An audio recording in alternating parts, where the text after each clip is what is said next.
Hi all SSG വൈബ്സിൻ്റെ പുതിയൊരു വീഡിയോയിലേക്ക് എല്ലാവർക്കും സ്വാഗതം.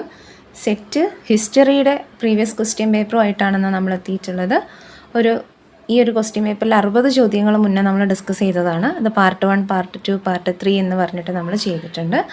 അപ്പോൾ ഇത് 60ാമത്തെ ചോദ്യം മുതലാണ്. അപ്പോൾ ഈ വീഡിയോ നിങ്ങൾക്ക് യൂസ്ഫുൾ ആവുന്നുണ്ടെങ്കിൽ തീർച്ചയായിട്ടും നിങ്ങൾ എന്ത് ചെയ്യുക, ലൈക്ക് ചെയ്യുക, കമൻറ്റ് ചെയ്യുക, അതുപോലെ നിങ്ങളുടെ ഫ്രണ്ട്സിനൊന്ന് ഷെയർ ചെയ്ത് കൊടുക്കുക. ഇനിയും ക്ലാസ്സുകൾ ആവശ്യമാണെങ്കിൽ തീർച്ചയായിട്ടും നിങ്ങൾ അറിയിക്കുക. അതുപോലെ തന്നെ പ്രീവിയസ് വീഡിയോസ് കാണുക. ഒരുപാട് വീഡിയോസ് നമ്മൾ സെറ്റ് ഹിസ്റ്ററിയുടെയും ജനറൽ പേപ്പറിൻ്റെയും വീഡിയോസ് നമ്മൾ ചെയ്തിട്ടുണ്ട്. പ്രത്യേക പ്ലേലിസ്റ്റുകളുണ്ട്.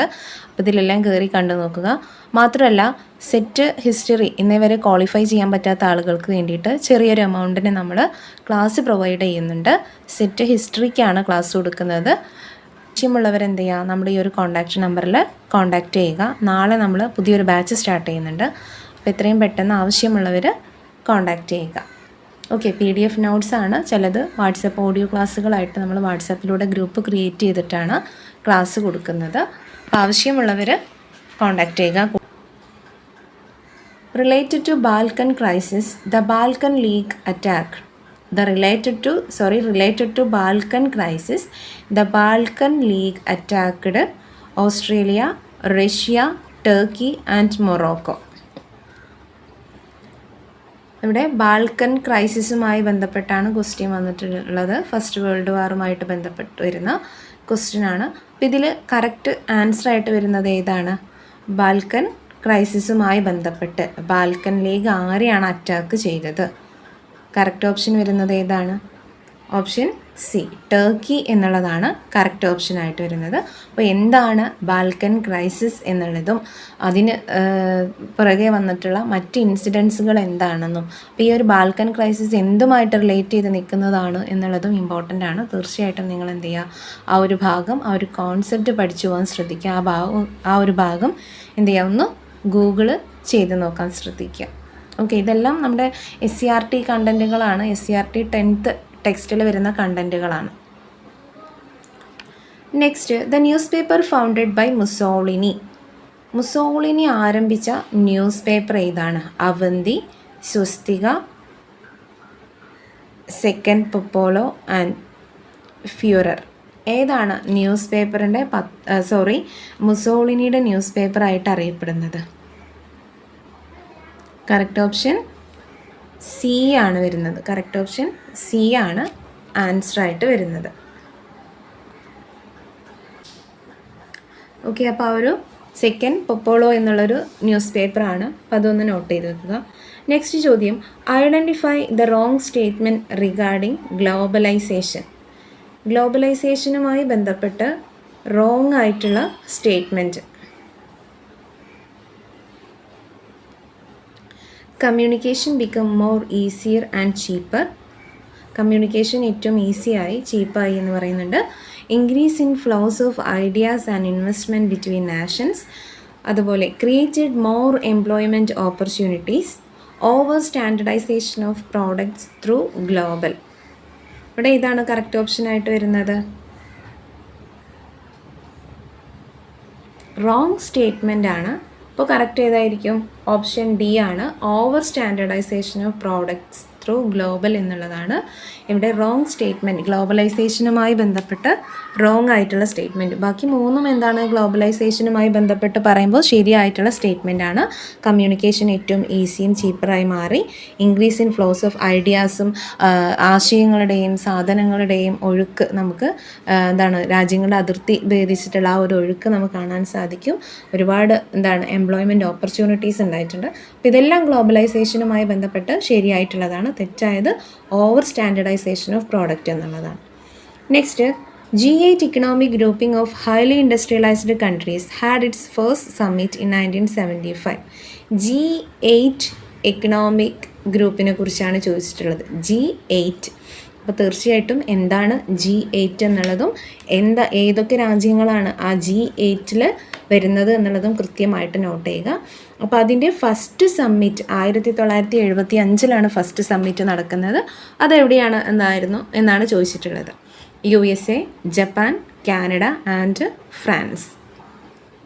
കറക്റ്റ് ഓപ്ഷൻ ഏതാണ് വരുന്നത്? കറക്റ്റ് ഓപ്ഷൻ ഡി ആണ്. ഫ്രാൻസിലാണ് ഈ G8 ഇക്കണോമീസിൻ്റെ ഒരു ഫസ്റ്റ് സമ്മിറ്റ് 1975 നടന്നിട്ടുള്ളത്.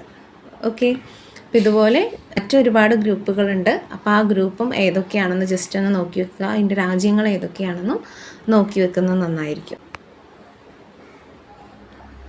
ഇവിടെ G8 ആണ് ചോദിച്ചിട്ടുള്ളത്. അപ്പോൾ G8 ഫോം ചെയ്ത വർഷം 1997 പക്ഷേ ഫസ്റ്റ് സമ്മിറ്റ് 1975 കൊടുത്തിട്ടുണ്ട്. അപ്പോൾ ഇവിടെ മനസ്സിലാക്കേണ്ട കണ്ടൻറ്റ് G7 ആണ് പിന്നീട് എന്തായി മാറിയത്, റഷ്യയും കൂടെ ഇതിൽ ഉൾപ്പെട്ടതോട് കൂടിയിട്ട് G8 ആയിട്ട് മാറിയത്. അപ്പോൾ ആദ്യം G7 ആയിരുന്നു.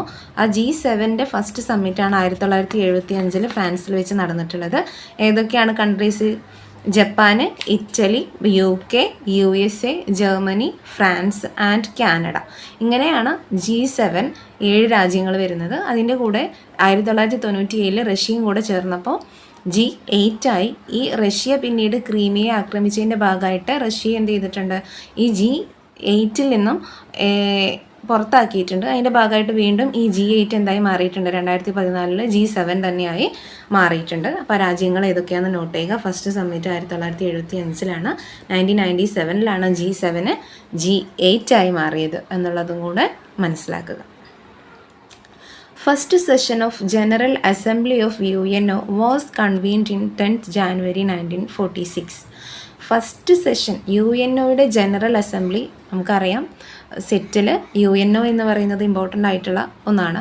അപ്പോൾ ഈ UNOൻ്റെ സെഷൻസ് ഇമ്പോർട്ടൻ്റ് ആണ്, അതിൻ്റെ സെക്രട്ടറി ജനറൽ ഇമ്പോർട്ടൻ്റ് ആണ്. അപ്പോൾ first session of general assembly, UNOയുടെ ജനറൽ അസംബ്ലിയുടെ ഫസ്റ്റ് സെഷൻ നടന്നത് 10th January 1946 ഈ ഇയർ നോട്ട് ചെയ്യുക, ചിലപ്പോൾ അടുത്ത എക്സാമിന് ഈ ഒരു ഇയർ ആയിരിക്കും ചോദിക്കുന്നത്. 10th January 1946 എവിടെയാണ് നടന്നിട്ടുള്ളത്? London, Paris, New York, Geneva. എവിടെയാണ് നടന്നിട്ടുള്ളത്? ലണ്ടനിലാണ്. കറക്റ്റ് ഓപ്ഷൻ ലണ്ടനാണ് കറക്റ്റ് ഓപ്ഷനായിട്ട് വന്നിട്ടുള്ളത്. First session of general assembly of UNO നടന്നിട്ടുള്ളത് ലണ്ടനിലാണ്. അപ്പോൾ UNOയുമായി ബന്ധപ്പെട്ട ബേസിക് ആയിട്ടുള്ള എല്ലാ കാര്യങ്ങളും നോട്ട് ചെയ്ത് വെക്കുക. അടുത്ത ചോദ്യം, central treaty organisation was originally known as Warsaw pact, Baghdad pact, Truman plan, Marshall plan. ക്ലാസ്സിന് ജോയിൻ ചെയ്യാൻ ഉദ്ദേശിക്കുന്നവർ എത്രയും പെട്ടെന്ന് നമ്മളെ കോൺടാക്ട് ചെയ്യുക. അപ്പോൾ ഈ വീഡിയോ നിങ്ങൾക്ക് യൂസ്ഫുൾ ആവുന്നുണ്ടെങ്കിൽ കമൻറ്റ് ചെയ്യാൻ മറക്കരുത്. സെൻട്രൽ ട്രീറ്റി ഓർഗനൈസേഷൻ എന്ത് പേരിലാണ് അറിയപ്പെടുന്നത്? കറക്റ്റ് ഓപ്ഷൻ ബാഗ്ദാദ് പാക്ട് എന്നുള്ള പേരിലാണ്. ബാഗ്ദാദ് പാക്ട് എന്നുള്ള പേരിലാണ് അറിയപ്പെടുന്നത്. അടുത്ത ചോദ്യം, who said history is nothing but a pack of tricks we play upon the dead? History is nothing but a pack of tricks we play upon the dead. ഒരു ഹിസ്റ്ററിയുടെ ഡെഫിനീഷനുമായി ബന്ധപ്പെട്ടൊരു question ആണ്. ആരാണ് ഇങ്ങനെ ഹിസ്റ്ററിയെക്കുറിച്ച് പറഞ്ഞിട്ടുള്ളത്? Voltaire, Arnold Toynbee, Jacob Anderson and John Seeley. History എന്ന് പറയുന്നത് എന്താണ്?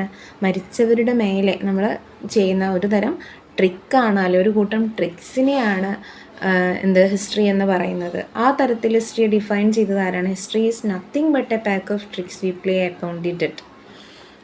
ആരാണ് അങ്ങനെ ഡിഫൈൻ ചെയ്തത്? Voltaire, Arnold J Toynbee, Jacob Anderson and John Seeley. ആരാണ്?